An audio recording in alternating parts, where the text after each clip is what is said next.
अस्सलामुअलैकुम, welcome to my YouTube channel law with Asad. आज जो हमारा टॉपिक है वो article 19 and 19A of the constitution of Pakistan. Article 19 के तहत आपको फ्रीडम ऑफ स्पीच यानी आज़ादी इजहार राय का हक दिया गया है और आर्टिकल 19A के तहत आपको राइट टू इंफॉर्मेशन दिया गया है।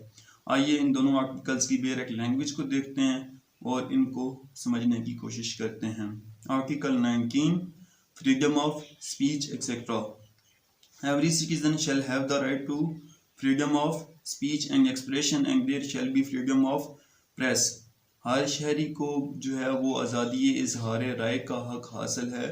वो किसी भी मामलात पर, किसी भी पब्लिक इम्पोर्टेंस से रिलेटेड किसी भी मसले पर अपनी राय का इजहार कर सकता है। अपने ख्यालात का इजहार करने का उसको जो है वो पूरा हक हासिल है बाय द कॉन्स्टिट्यूशन।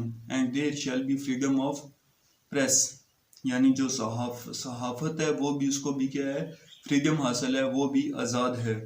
लेकिन subject to any reasonable restrictions imposed by law in the interest of glory of Islam और द इंटेग्रिटी सिक्योरिटी और डिफेंस ऑफ पाकिस्तान। लेकिन जो इस पर रिस्ट्रिक्शंस हैं वो ये हैं कि आप जो है बाय द लॉ रिस्ट्रिक्शंस ये इम्पोज की गई हैं कि आपने इस्लाम के अगेंस्ट कोई भी बात नहीं करनी या आप कोई ऐसी बात नहीं कर सकते जो स्टेट की, पाकिस्तान की सालमियत, उसके तहफ़्फ़ुज़ या उसके दिफा के अगेंस्ट हो। थर्ड, और any part thereof friendly relations with foreign states. Third में ये कहा गया है कि पाकिस्तान के किसी ऐसी स्टेट के साथ जिसके साथ दोस्ताना तल्लुकात हैं, आप उसके अगेंस्ट भी कोई बात नहीं कर सकते जिससे दोनों स्टेट्स के जो तल्लुकात हैं वो ख़राब होने का ख़दशा हो। जिस तरह पाक चाइना दोस्ती है तो आप चीन के ख़िलाफ़ कोई ऐसी बात नहीं करेंगे जिसकी वजह से आपके जो हैं वो पाक चाइना तल्लुकात ख़राब होने का ख़दशा हो। यहाँ पर आपका फ्रीडम ऑफ स्पीच हासिल नहीं होगा, यहाँ पर वहाँ रिस्ट्रिक्शंस लग जाएंगे। पब्लिक ऑर्डर यानी आप कोई भी ऐसी बात नहीं कर सकते या कोई भी ऐसा आज़ादी इजहार ख्याल नहीं कर सकते जिससे पब्लिक ऑर्डर को ख़तरा हो कि पब्लिक ऑर्डर जो है वो डिस्टर्ब हो जाएगा। डिसेंसी और मोरालिटी यानी जो आप जो भी बात करनी है आपने वो must be decent and must be moral. कोई भी आप जो ऐसी बात नहीं कर सकते जो कि डिसेंट ना हो या जो इमोरल बात हो।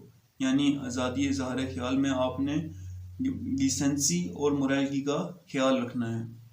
और in relations to contempt of court, आप कोई भी ऐसा इजहार ख्याल नहीं कर सकते जिससे क्या होता हो, कंटेम्प्ट ऑफ कोर्ट हो। यानी आप कोर्ट के फैसलों पे तो तनकीद कर सकते हैं, जायज़ तनकीद कर सकते हैं, लेकिन ये नहीं है कि आप कोर्ट की जो है वो तौहीन कर दें, उसकी कॉन्टेम्प्ट कर दें। यानी कोर्ट पे आप तनकीद नहीं कर सकते, उसके फैसलों पे तो तनकीद की जा सकती है, इन अ पॉजिटिव सेंस क्रिटिसाइज किया जा सकता है उस कोर्ट्स के डिसीजंस को। लेकिन कोर्ट के खुद को या जजेस को आप अगर आप ताक़ीद करना शुरू कर दें तो ये आपका फ्रीडम ऑफ स्पीच नहीं है। कमीशन ऑफ और इंसाइटमेंट टू एन ऑफेंस यानी आप किसी जुर्म को किसी पर उकसाते हैं, किसी इंसान को किसी जुर्म पर उकसाते हैं या उसको क्या कर रहे हैं, अबेट कर रहे हैं, तो ये भी आपका क्या है, फ्रीडम ऑफ स्पीच हासिल नहीं है।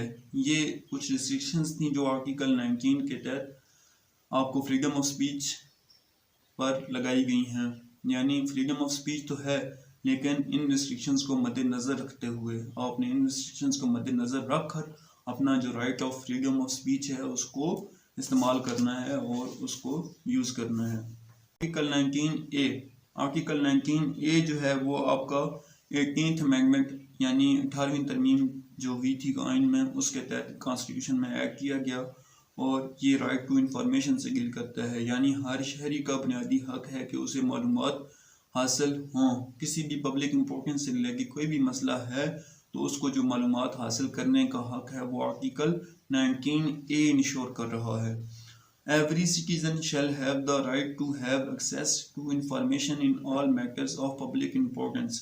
यानी हर शहरी का ये एक बुनियादी हक है कि जितने भी पब्लिक इम्पोर्टेंस से रिलेटेड मामलात हैं उनकी जो मालूमात हैं, उनकी जो इंफॉर्मेशन है, उनकी इंफॉर्मेशन तक रसाई हर शहरी का बुनियादी हक है। Subject to the regulations and reasonable restrictions imposed by law लेकिन ये भी आपका एब्सोल्यूट राइट नहीं है। इस पे भी जो रिस्ट्रिक्शंस इम्पोज बाय लॉ, यानी कुछ जो पब्लिक इम्पोर्टेंस से मामलात हैं वहाँ तो आपको इंफॉर्मेशन का राइट हासिल है, लेकिन कुछ ऐसे मामलात होते हैं जो डिस्क्लोज नहीं किए जा सकते। तो जो लॉ रिस्ट्रिक्शंस लगा रहा है उनको मद्देनज़र रखते हुए आपको जो है पब्लिक इम्पोर्टेंस से रिलेटेड जितने भी मामलात हैं उनकी तक इंफॉर्मेशन दी जा सकती है। यानी इस पर भी जो है वो आपकी रिस्ट्रिक्शंस लगाई गई हैं, ये भी आपका एब्सोल्यूट राइट नहीं है। तो ये था हमारा आर्टिकल 19 और 19A। आर्टिकल 19 के तहत आपको फ्रीडम ऑफ स्पीच यानी आज़ादी इजहार राय का हक हासिल है, और उस पर जो रिस्ट्रिक्शन थी वो भी हमने देखी। और article 19A right to information यानी मालूमात हासिल करने का जो हक है वो भी हमने देखा, और उस पर जो reasonable restrictions impose by law हैं उनको मद्देनज़र रखते हुए हर शहरी को मालूमात हासिल करने का हक दिया गया है, जिसको हमने डिस्कस किया। That's all. ये था हमारा आज का लेक्चर आर्टिकल 19 19A के ऊपर। अगर कोई भी क्वेश्चन हो आर्टिकल 19 और 19A से रिलेटेड तो आप मुझसे कमेंट सेक्शन में पूछ सकते हैं, इंशाल्लाह मैं उसका आंसर करूँगा। Thank you so much. अल्लाह हाफिज़।